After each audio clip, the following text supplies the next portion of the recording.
만들어야 봄 달콤한 내 말투에 녹아봄 흔들어줘 내 맘을 마치 like so sweet I'm dripping 빙글빙글 돌아 don't stop Drop it, drop it, drop it. Bonjour à tous et bienvenue dans Amphi K-pop, le podcast où on analyse nos bias en mode thèse, antithèse, synthèse. Ces derniers temps, on entend beaucoup parler d'idoles virtuelles en K-pop. Certains trouvent ça génial, d'autres ça un peu flippant. Et beaucoup disent que c'est juste de l'intelligence artificielle. Mais en fait, c'est exactement là que le problème commence. Si on appelle ça de l'intelligence artificielle, c'est peut-être qu'on n'a pas vraiment compris ce que c'était ni l'intelligence artificielle, ni la K-pop. Donc c'est pour ça que dans cet épisode, aujourd'hui, je vais vous parler d'un groupe en particulier d'idoles virtuelles qui s'appelle Plave. Et on va voir à quel point le débat autour de Plave et le discours qu'il suscite dans l'espace public, sur Internet et tout ça, en quoi ça montre en fait à quel point la société n'a pas encore complètement compris la question de l'intelligence artificielle dans notre société actuelle. Donc, on va commencer par une petite introduction. Ensuite, on parlera de l'origine des idoles virtuelles. On va ensuite s'intéresser à Plave comme étude de cas, aux malentendus autour de l'intelligence artificielle et quelles théories, en quelque sorte, peuvent nous aider pour comprendre ces débats. On va aussi s'intéresser à ce qu'en disent les fans et la presse, puisque c'est là que se trouve en fait un peu l'essentiel du discours. Et enfin, on fera une petite conclusion sur ce que Plave nous apprend sur l'intelligence artificielle et la K-pop. Donc tout d'abord, mettons les choses un peu en contexte. Donc pourquoi on parle d'idoles virtuelles en ce moment ?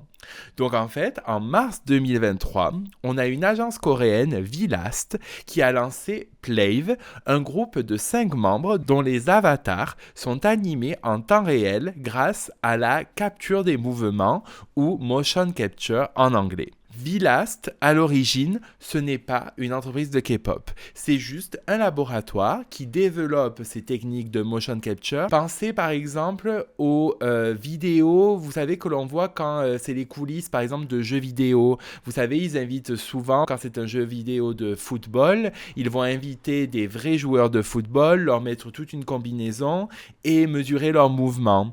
Ou par exemple, quand on voit comment se font les vidéos de Just Dance, ils invitent des vrais danseurs, ils leur mettent une combinaison qui capte les différents mouvements que les danseurs font et c'est sur ça que se base ensuite le jeu. Donc, c'est exactement la même chose. Ce sont des techniques de motion capture et ce sont ces éléments développés par l'agence coréenne. Mais pour avoir en quelque sorte une vitrine de la capacité de leur technique et de voir comment leur technique marche si bien, elles ont eu cette idée de mettre en place Plave, donc un groupe de K-pop virtuel. Plave marche très très bien.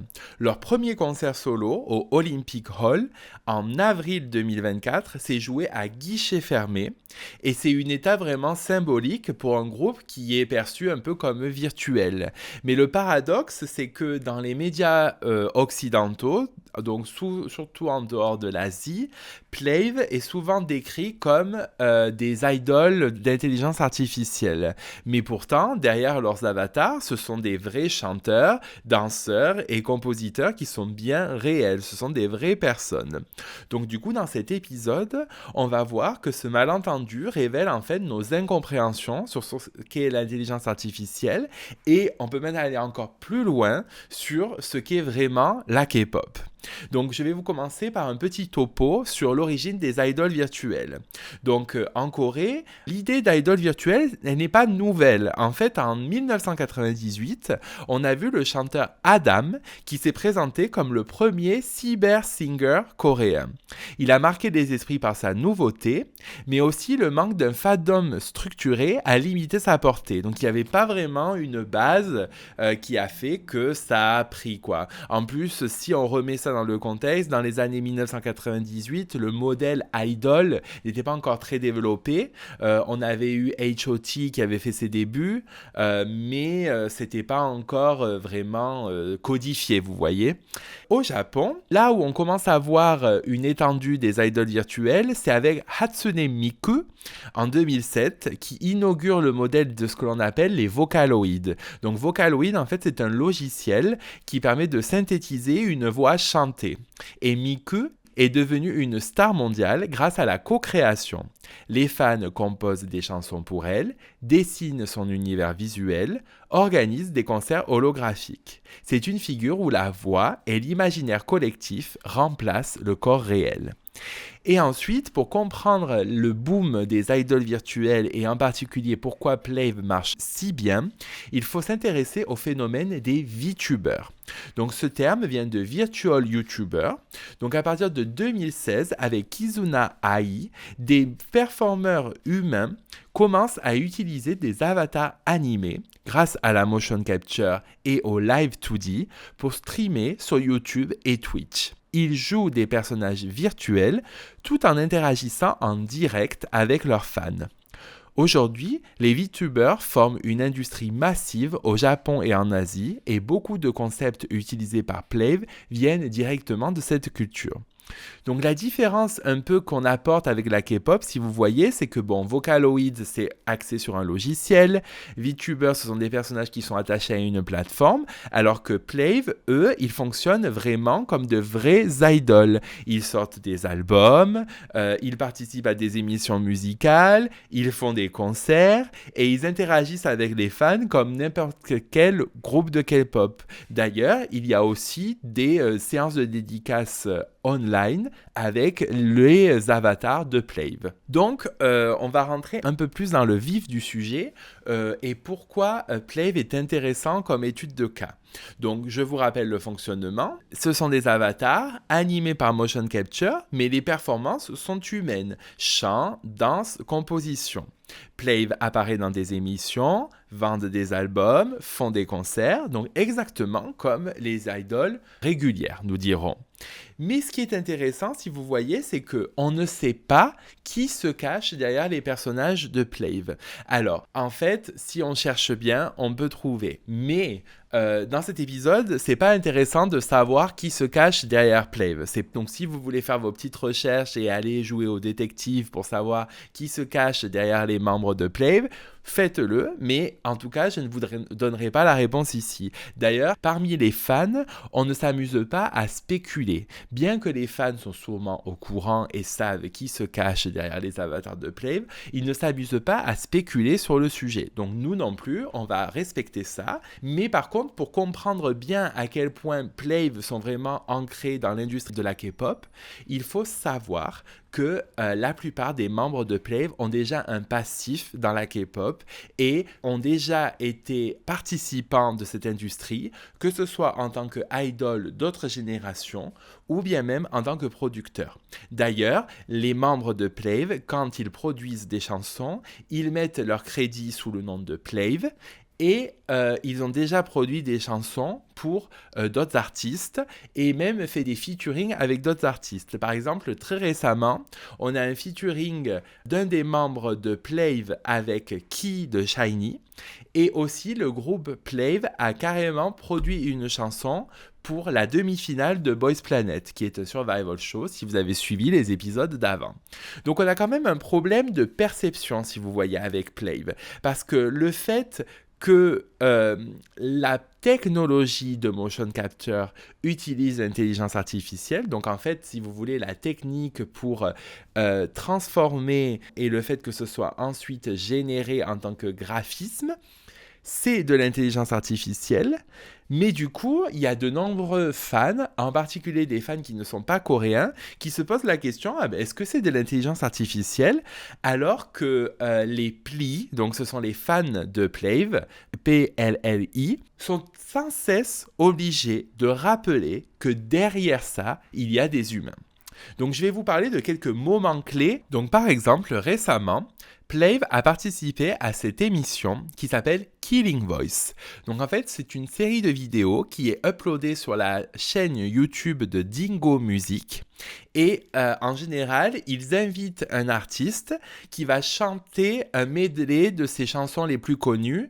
Et comme le nom l'indique, Killing Voice, c'est la plupart du temps a cappella. Enfin, c'est pas vraiment a cappella, mais si vous voulez, c'est avec soit un accompagnement musical qui est assez limité. Et c'est vraiment pour mettre en valeur justement leur voix. Pendant cette performance pour le Killing Voice, ils ont interprété une de leurs chansons qui s'appelle Virtual Idol et c'est une chanson qui joue justement sur les soupçons autour de leur statut. Le fait que beaucoup de gens dénigrent leur travail en disant que ce sont des faux idoles et en fait, c'est les paroles de cette chanson, vous pourrez l'écouter si vous écoutez la playlist qui sera associée à cet épisode si vous nous écoutez sur Spotify. En fait, elle s'amuse de ce doute en disant à force de vous douter de notre humanité, vous allez devenir en quelque sorte fan et vous allez tomber dans le piège. Donc ça, c'est le premier moment qui est très intéressant. Le second moment, c'est les glitches techniques qui deviennent vraiment des moments où les fans célèbrent un peu l'humanité de Plave. Donc comme je vous le rappelle, Plave, quand il performent ou quand ils font par exemple un live streaming, ils sont dans une salle, n'est-ce pas, et ils portent la combinaison de motion capture. Mais bien sûr, cette technologie, elle n'est pas infaillible. Des fois, il y a des couacs, il y a des bugs, il y a des moments très sympas. Si vous voulez, pouvez regarder, je vous mettrai des liens dans les descriptions parce que c'est assez rigolo. Ou par exemple, des fois, il y a un personnage qui fait des tours, on ne sait pas pourquoi, il marche par terre, ou des fois, par exemple, il a le bras qui va très loin ou une jambe qui se retourne complètement. Et donc, c'est vraiment intéressant de voir que les fans célèbrent ces moments. Et d'ailleurs, les fans sont très, très conscients de tout ce que ça nécessite pour faire marcher cette technologie. Et les développeurs de l'entreprise, donc de Vilast, ils ont même un petit surnom, ce sont les Tooks. Et en fait, il y a une petite blague qui est que dès qu'il y a un bug, il faut appeler les Tooks pour que vite les développeurs viennent débloquer la situation. Et d'ailleurs, ça me permet de passer avec le troisième aspect qui est très intéressant quand on s'intéresse à Plave, c'est le lexique interne et l'importance du storytelling.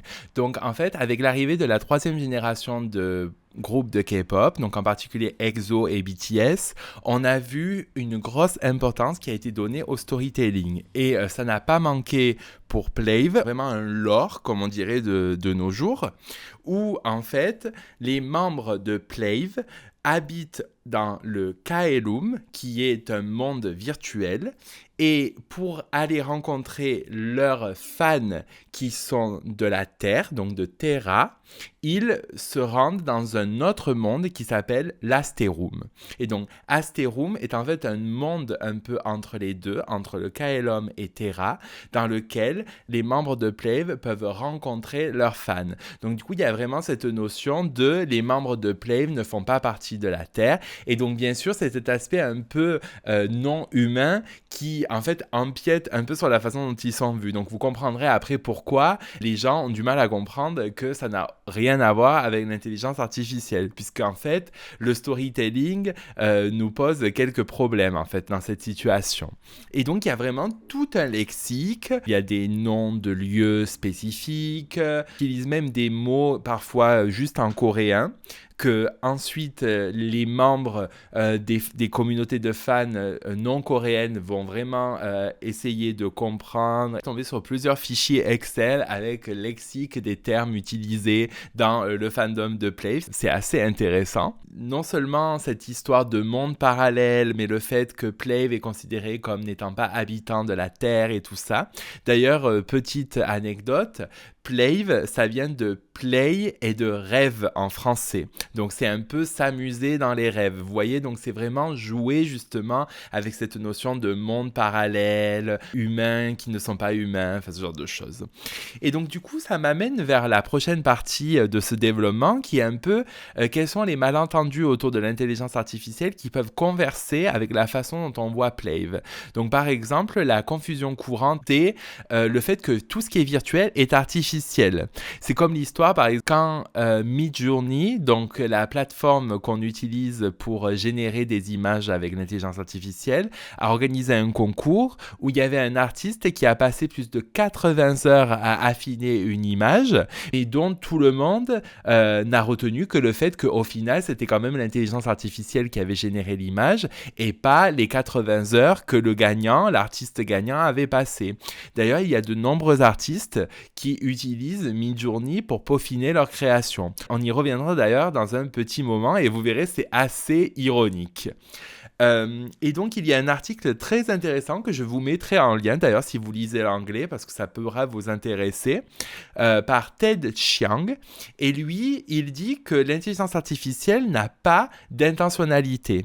Elle interpole juste des données humaines. Et en fait, Plave, il illustre cette vérité, puisque c'est pas une machine autonome, c'est des performeurs qui sont médiatisés. Et bien, en fait, on voit que le malentendu autour de l'IA qui s'applique pour Plave, c'est que ce qui est oublié dans la réception et en particulier en dehors de la Corée et de l'Asie, c'est le travail et l'intention humaine. Mais en fait, si on regarde d'autres théories en rapport avec la technologie, on peut trouver pas mal de parallèles. Donc moi, je voulais pour cet épisode me référer en particulier aux travaux de la chercheuse Lisa Nakamura, qui a écrit un livre qui s'appelle Cybertypes. Et en fait, son argument, c'est que Internet reproduit des stéréotypes racialisés. Donc, peu importe que l'on considère Internet comme un milieu où notre physique est effacée puisqu'on parle derrière un écran, en fait, il y a des stéréotypes qui se répètent. Et il y a aussi quelque chose dont on doit vraiment se référer, c'est l'orientalisme. Alors, l'orientalisme, c'est un peu plus compliqué comme concept et je pense que ça demanderait vraiment un épisode à part parce que c'est un concept qui est très important dans les études aréales et en particulier quand on s'intéresse à l'Asie. Mais en gros, pour la faire courte, l'orientalisme, c'est une théorie qui a été avancée par le chercheur très connu Edward Said, qui en fait est à l'origine de cette comparaison que l'on fait toujours entre l'occidental et l'Orient. Et en fait, l'orientalisme, justement, comme son nom l'indique, c'est cette capacité à toujours attribuer des stéréotypes un peu de soumission, de seconde place à l'Orient en comparaison avec l'Occident. Et en fait, comme dérivé de l'orientalisme, on a le techno-orientalisme qui, en fait, s'applique beaucoup de nos jours. Vous savez, quand on voit quelque chose qui vient, par exemple, du Japon ou de la Chine, on voit toujours ça comme des bizarreries technologiques. Vous savez, c'est souvent comme ça que l'on voit dans les médias. Pour vous donner une comparaison qui va tout de suite vous faire comprendre où j'en viens, quand ChatGPT est arrivé dans notre vie, tout le monde a considéré ça comme révolutionnaire, n'est-ce pas? Oh, c'est exceptionnel, ça nous aide beaucoup, et puis c'est super, c'est technologique, et c'est très intelligent, et nanana. Quand la Chine a sorti sa version DeepSeek, qui était en plus, à ce moment-là, encore plus performante, qu'est-ce que les gens ont commencé à dire? Oh, c'est dangereux, il y a des problèmes de sécurité, et nos données, mais qu'est-ce que la Chine va en faire? Donc, tout de suite, l'aspect critique a pris le dessus par rapport à l'aspect de célébration de la technologie. ChatGPT, on ne se demande pas qu'est-ce qu'ils en font de nos données? Est-ce que vous faites confiance? Par exemple, si vous réfléchissez, Facebook, on leur faisait confiance avec nos données. Regardez tout ce qui s'est passé. C'est intéressant de voir que le techno-orientalisme a vraiment sa place dans ce débat puisque c'est vraiment, entre guillemets, des préjugés sur les aspects technologiques et l'Asie qui sont créés. Si on applique le techno-orientalisme et les cybertypes de Lisa Nakamura à Plave, en Asie, Plave sont vus comme des idoles innovants, tandis qu'en Occident, ils sont vus comme un peu une bizarrerie artificielle, vous voyez. Et il y a eu beaucoup d'exemples similaires. Par exemple, un moment où Plave a souvent été le sujet de moquerie, c'est quand, par exemple, on a annoncé qu'un des membres était malade. Par exemple, une fois, il y avait un des membres, Yejun, si je me rappelle bien, il a annoncé un hiatus parce qu'il était malade et il y avait plein de blagues qui étaient plus ou moins drôles sur ah, il a eu un bug, ah, il a eu un virus. Et ça montrait encore une fois à quel point les gens ne comprenaient pas que ce sont des vrais gens et qu'ils pouvaient être malades, puisque bien sûr, s'ils sont malades, ils ne peuvent pas chanter, ils ne peuvent pas performer, et ce n'est pas parce qu'ils sont derrière un avatar que c'est pour autant, ce sont des machines qui sont capables de travailler même en étant malades. Donc je trouve que le fait qu'il y ait eu beaucoup de blagues à ce sujet et que les gens ne comprennent pas que bien les gens qui sont derrière des avatars peuvent aussi tomber malades, ça en dit beaucoup sur à quel point les gens ne comprennent pas en fait le concept. Il y a aussi un autre exemple que je voulais mentionner, et ça d'ailleurs c'est plus récent, c'est que récemment on a appris que certaines personnes qui ont écrit des commentaires sains et agressifs à propos de Plave ont été attaquées en justice et ont été condamnées. Et pareil, et là c'est en Corée, hein. Et là c'est pareil, les gens ont dit « Ah mais c'est incroyable de pouvoir que des gens qui attaquent des avatars se fassent condamner. » Mais ils attaquent peut-être des avatars, mais ils attaquent les gens qui sont derrière ces avatars. Et ces gens qui sont derrière des avatars, ce sont des vrais humains. Donc forcément, il y a pas de différence. Comme quoi, le fait que ça vienne d'Asie, tout de suite, c'est attribué à cette image du « Ah, c'est bizarre, on comprend pas trop ce que c'est, etc. » Et donc, du coup, qu'est-ce qu'ils en disent, les fans et la presse sur Plave ? Donc, en fait, donc ça, c'est aussi basé un peu sur ma recherche, puisque moi, pour tout vous dire, Plave, c'est vraiment un cas qui m'intéresse énormément en tant que chercheur intéressé par la K-pop et l'authenticité. C'est que j'ai remarqué que les fans construisent vraiment une authenticité, non pas dans le corps, mais dans l'émotion. Et d'ailleurs, les études sur les VTubers, ils parlent d'un concept qui s'appelle l'ephemeral authenticity, donc des moments vraiment fugaces d'émotions qui sont vécus en live. Et donc, un exemple qui est vraiment intéressant, c'est que, par exemple, les performances, finalement, il n'y a pas vraiment de différence avec les idoles de K-pop normaux, entre guillemets, réguliers, n'est-ce pas ? Un fan qui va regarder la performance à la télévision, que ce soit virtuel ou réel, c'est la même chose. D'ailleurs, c'est vrai que c'est dommage que je n'ai pas encore eu l'occasion d'assister à un concert de Plave pour que je puisse vous raconter qu'est-ce que ça fait vraiment en personne. J'ai hâte d'avoir cette occasion. Malheureusement, Plave, pour l'instant, ne font que des concerts en Corée et en Asie. Ils sont d'ailleurs en train de terminer leur tournée. Je sais qu'en novembre, ils vont faire un concert final parce que vraiment, leur tournée marche très très bien. Et a priori, c'est quand même assez impressionnant ce qu'ils arrivent à faire avec les hologrammes et tout ça, avec les écrans, pour faire vraiment penser que les personnages sont ici. Donc ça, c'est déjà un premier aspect, c'est que l'authenticité se fait pas forcément dans le fait que la présence des corps des artistes soit là, mais plutôt dans l'émotion et ce qu'ils ressentent. D'ailleurs, de nombreux fans de Plave mettent toujours en valeur leur humanité et leur humour. Ils disent que les membres de Plave sont très marrants, qu'ils font beaucoup de blagues. C'est vrai que moi, j'ai regardé quelques fois des lives de Plave et j'ai trouvé ça vraiment intéressant. Ils ont vraiment un humour très décontracté et peut-être que c'est justement lié au fait qu'on ne les voit pas, qui sont en fait cachés derrière cet avatar. Donc c'est peut-être pour ça que finalement ils se sentent moins épiés et que du coup ils peuvent être plus détendus et montrer un peu plus leur vraie personnalité. Ensuite, ce qui est aussi intéressant, c'est ce travail de traduction qui se fait. C'est que les fans doivent expliquer sans cesse aux nouveaux venus que Plave, ce n'est pas de l'intelligence artificielle, mais qu'il y a des artistes derrière. Et du coup, ça devient presque un rituel communautaire. C'est-à-dire qu'au début, tout le monde rentre dans le fandom de Plave de la même façon. Je croyais qu'ils étaient faux, je ne comprenais pas ce que c'était. Puis après, je me suis intéressé, les gens m'ont expliqué quel était le concept. Et maintenant, je les adore. Il faut voir que Plave ont suscité plein de fois des controverses. Une fois où ça a été très intéressant, ça a été avec l'humoriste et animatrice Kim Shin-young, qui avait un show radio et qui a déclaré que Plave ne pouvait pas venir dans son émission de radio car elle ne comprenait pas comment il fonctionnait. En gros, ils ne sont pas humains, donc ils ne peuvent pas venir sur le plateau. Et ces propos, ils ont suscité une vraie polémique qui l'accusait un peu de manque d'ouverture d'esprit. Et elle s'est ensuite excusée en expliquant qu'elle en a parlé à sa nièce qui lui a fait découvrir Plave. Et donc du coup, en fait, cet épisode, il illustre un peu parfaitement le fossé générationnel, en fait. Parce que pour les jeunes, ces avatars, c'est une évidence, mais pour les plus anciens, ça remet un peu en cause la définition d'un idol. Et dans la presse coréenne, Plave, ils sont présentés comme une innovation culturelle qui garde une dimension très humaine. On parle de leur sincérité, de leur talent de composition, de leur proximité avec les fans.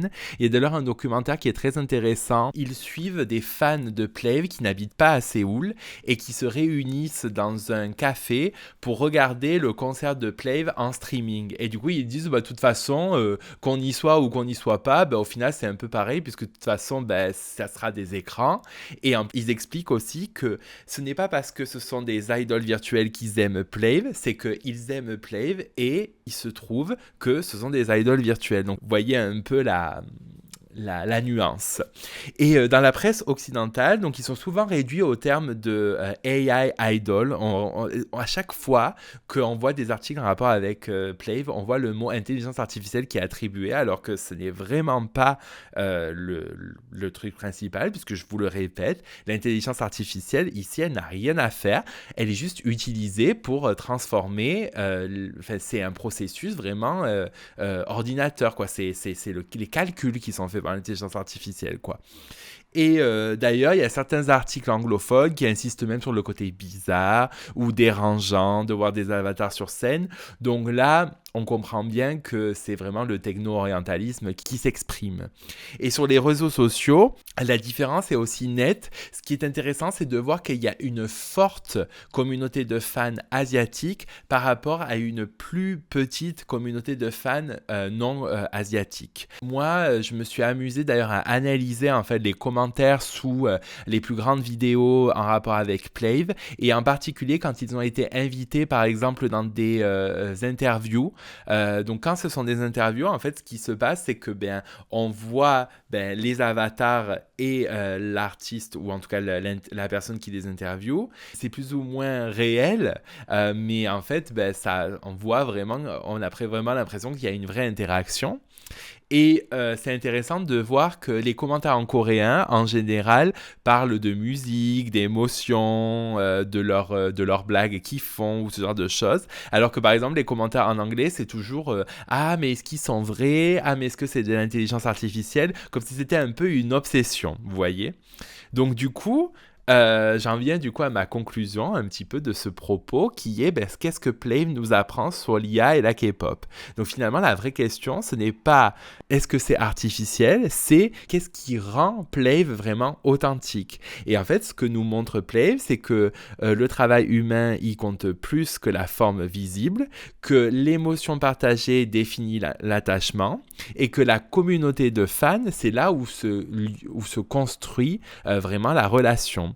Le fait que Plave est d'abord un socle de fans coréens très puissant par rapport à son audience globale, je trouve ça très intéressant. Mais ça ne veut pas dire qu'ils ne sont pas populaires en dehors de la Corée, parce qu'ils sont très très populaires dans d'autres pays asiatiques, soit en Indonésie, en Chine, même au Japon. Ils ont d'ailleurs sorti plusieurs chansons en japonais. Et d'ailleurs, donc comme je vous dis, moi j'ai mené une recherche sur Plave et leurs fans et j'ai analysé plus de 150 000 commentaires sur YouTube, et ça m'a montré que l'essentiel pour les fans, c'était pas vraiment de savoir si Plave ils étaient réels ou virtuels, mais de ressentir que quelque chose en commun. Je trouve que c'est intéressant puisque dans la société d'aujourd'hui, on a encore du mal à comprendre vraiment ce à quoi l'intelligence artificielle est capable de faire, et on a du mal à garder à l'esprit que l'intelligence artificielle est quand même liée à l'humain. C'est l'humain qui l'entraîne, c'est l'humain qui prend des décisions liées à ce que l'intelligence artificielle produit, et il y a quand même un humain derrière ça. Donc, certes, l'intelligence artificielle se développe énormément et est capable de faire beaucoup de choses que les humains sont capables de faire, mais il y a quand même toujours cet aspect humain qui est toujours présent.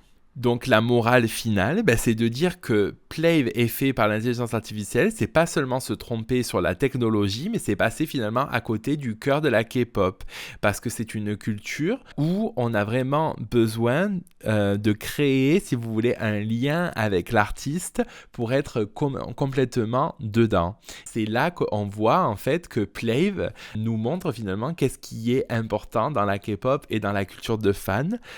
C'est finalement un des artistes K-pop peut-être les plus authentiques, dans la mesure où le fait qu'il y ait cet avatar, qu'il y ait cette couche entre les deux, ça permet de voir en fait ce qui importe vraiment aux fans. Et aussi pour vous laisser sur une note un peu intéressante, en avril 2025, donc il y a quelques mois, Plave a fait la couverture du Billboard Magazine, qu'ils ont fait en fait une collaboration avec un artiste qui est spécialisé justement dans l'art avec l'intelligence artificielle. Et les fans étaient furieux de savoir qu'ils avaient utilisé un artiste qui a recours à l'intelligence artificielle pour faire des retouches et de faire une collaboration avec un tel artiste. Donc c'est pour vous montrer à quel point finalement c'est très ironique. Donc on peut voir qu'il y a vraiment une dualité qui se joue et que la limite finalement entre les deux, elle est très très floue. Donc voilà, donc c'est tout pour aujourd'hui. Donc merci beaucoup de m'avoir écouté parler de Plave. J'espère que ça vous a plu. Et on revient la semaine prochaine pour un nouvel épisode. Merci beaucoup.